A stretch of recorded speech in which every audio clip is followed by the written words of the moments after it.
अब फिर एक मरहला आता है कि इससे पहले कि कुबरा खान जो है इसके ये डॉक्टर के पास जाती है, इसकी आदत थी, ये लंदन रहने वाले लोग उनकी ये एक बेसिक आदत बन जाती है, हफ्ते बाद 2 हफ्ते बाद वो मेडिकल चेकअप ज़रूर करवाते हैं। अच्छा, हम तो नहीं करवाते, आपको पता है यहाँ पाकिस्तान में तो हम डॉक्टर के पास उस वक्त जाते हैं जब हमारा मर्ज लाइलाज हो चुका है, तकरीबन मतलब एंड पे जाते हैं जब खराब हो जाता है सब कुछ। तो उसको आदत थी चेकअप कराने की, तो उसने जब चेकअप करवाया तो उसको पता चला कि उसको कैंसर है।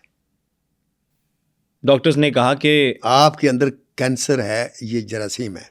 अच्छा, अब साहब ज़रा कैंसर एक ऐसी चीज़ है कि इंसान आधा मर जाता है। हाँ, मतलब सुन के मर जाता मतलब एक ये बीमारी इतनी बड़ी है। और उसको यानी क्योंकि कैंसर का जिससे तशखीस होती है, तो मेरा चूँकि एक भतीजा है वो डॉक्टर है और उसकी बेगम जो थी मेरी, वो भी मेरी सगी भतीजी थी, तो उसकी कैंसर से डेथ हुई। अच्छा, तो जब वो तशखीस हुई थी तो डॉक्टर ने कहा था कि ये 33 मंथ्स जिंदा रहेगी।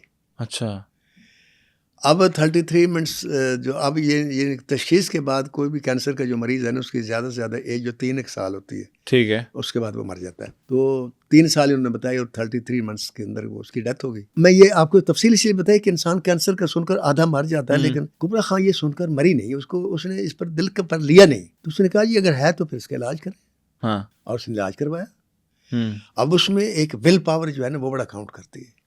लोग विल पावर का पता नहीं क्या मतलब लेते हैं। सही कह रहे हैं। उसके अंदर वो विल पावर थी, कुछ वो उसको बाप की तरफ से मिली थी। आपको पता पठान तकड़े तो बहुत होते हैं, मजबूत भी बहुत होते हैं, इनके आसाब बहुत मजबूत। बिल्कुल सही कह रहे हैं। तो उसने इलाज करवाया और वो खत्म हो गया। मतलब वो आप यूँ समझ लें कि वो कैंसर की असल में तशखीस 95% केसेस की उस वक्त होती है जब कैंसर अपनी तीसरी स्टेज पर होता है। ठीक है, पहली स्टेज पर बड़े खुश नसीब हैं जिनका पता चलता है। अच्छा, वरना नहीं पता चलता। ठीक है, उसकी पहली स्टेज थी। अच्छा, अभी मतलब स्टार्ट था कोई जो है एक दाना सा था कोई, वो सरकार वो उसने उससे रिकवर कर लिया। अच्छा, और वो बिल्कुल ठीक हो गई। वाह।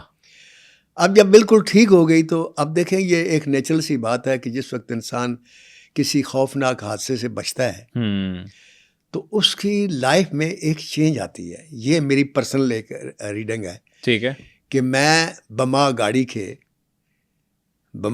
के रात के टाइम नाले में गिरता हूँ। हाँ जी, वो हो सर, वो वाला सीन तो ठीक है, मतलब देख के बंदा परेशान। जिसने वो गाड़ी देखी वो कहता है इसमें आदमी बच ही नहीं सकता। हाँ, मतलब जिस तरह और जब वो आदमी आए और उसमें आप ये देखें कि रात का टाइम और कोई दूर का आदमी भी नहीं, और मैं सोच रहा हूँ उसमें गाड़ी में दरवाज़ा खोल रहा हूँ तो दरवाज़ा लॉक है, तो मैं सोच रहा हूँ कि मेरे मालिक क्या मैं फिर अब यहीं मैं फिनिश हो जाऊँगा। तो अभी मेरी ये सोच थी कि आधे मिनट बाद जनाब धड़ धड़ कदमों की आवाज़ आती है ऊपर से, भाई जिंदा हो, अंदर कोई है? मैंने कहा हाँ मैं हूँ। शीशा तोड़कर मुझे निकाला। उसके बाद मेरी सोच में एक जो है ना तब्दीली आई। वो तब्दीली क्या थी जो बहुत कम लोगों के जहन में आती है, और हालांकि इसके मौके में बड़े मिलते हैं।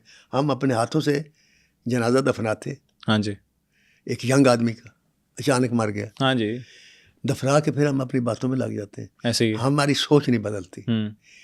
लेकिन जब इंसान की अपनी लाइफ में ऐसी कोई सिचुएशन आती, जैसे कुबरा खान की आई कि कैंसर डायग्नोज हुआ जी, या जैसे मेरा एक्सीडेंट हुआ, तो इनकी सोच में तब्दीली आती है। मेरी सोच में तब्दीली ये आई कि नासिर अदीब अगर अल्लाह चाहता तो जो हादसा हुआ है, हर कोई कहता है कि इसमें कोई बच नहीं सकता, तो इसका मतलब है बचाने वाला तो है, अल्लाह की ज़ात बैठी है। बिल्कुल, उसने बचा लिया। दूसरी बात जो जहन में आई वो ये कि नासिर अदीब ज़िंदगी के दूसरे लम्हे का तो पता नहीं। तुम तो घर जा रहे थे, रास्ते में गिर पड़े, ऐसे ही।